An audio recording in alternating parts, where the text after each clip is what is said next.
बीरमित्रपुर ओडिशा समाचार। झारखंड मुक्ति मोर्चा के कद्दावर कहे जाने वाले तथा 15 वर्ष पूर्व जेएमएम के टिकट पर बीरमित्रपुर विधानसभा क्षेत्र में शानदार जीत हासिल करने वाले निहार सोरेन, जो बाद में बिजू जनता दल में शामिल हो गए थे, विगत 22 अप्रैल को जेएमएम के मुख्यालय रांची पहुंचकर घर वापसी की घोषणा कर दी है।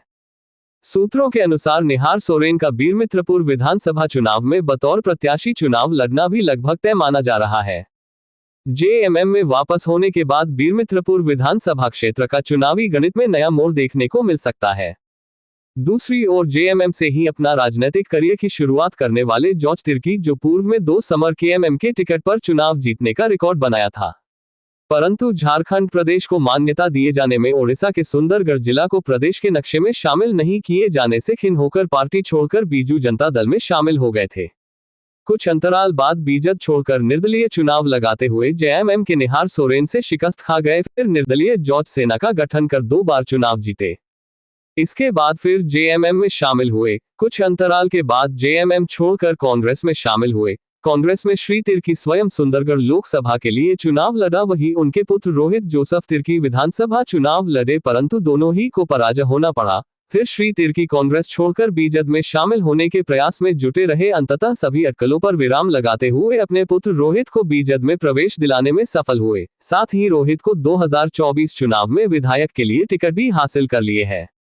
उधर निहार सोरेन बीजद से इस्तीफा देने के बाद कांग्रेस के समर्थन में काम करने की घोषणा कर दिया था, परंतु इंडिया गठबंधन की समझौते के अनुसार बीरमित्रपुर की इस सीट को जेएमएम के लिए छोड़े गए थे, इसलिए निहार सोरेन जेएमएम में घर वापसी करते हुए जेएमएम से टिकट पाने में सफल हो गए हैं। जेएमएम के साथ इस बार फिर कांग्रेस जुड़ी हुई है, जिसके बाद बीरमित्रपुर का चुनावी समीकरण तेजी से करवट लेता दिखाने लगा है। हालांकि 24 अप्रैल से नॉमिनेशन की प्रक्रिया शुरू होगी, वही मतदान के लिए 20 मई निर्धारित है। वर्तमान में बीरमित्रपुर इस सीट पर भारतीय जनता पार्टी के शंकर ओरांव विधायक है, जो दूसरी पारी के लिए जोरदार चुनाव प्रचार में व्यस्त है। बहरहाल अब जो भी हो, स्पष्ट रुझान तो नॉमिनेशन के बाद ही देखा जा सकता है। प्रवृत्ति तो तय है कि किसी के लिए भी इस सीट को जितना इतना भी आसान नहीं होगा, जितना विभिन्न दल वाले दावा ठोकते नजर आ रहे हैं। इच्छा है।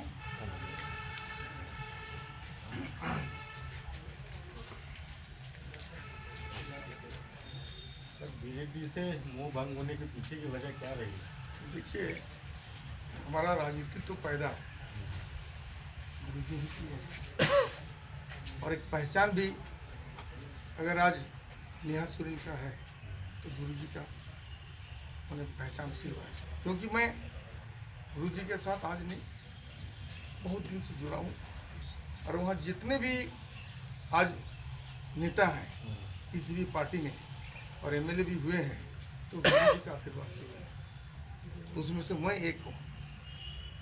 और ये तो मैं कहूँगा, किसी विचार से तो नहीं, बल्कि कुछ बात से नाराजगी हम लोग गए थे। आज मेरा 14 साल हो गया, मैं आज तक खड़ा नहीं हुआ किसी पार्टी से, ठीक है। आज मेरा वापसी आया 14 साल के बाद। 14 साल के बाद घर वापसी आया है, एक सुकून मेरे को लग रहा है।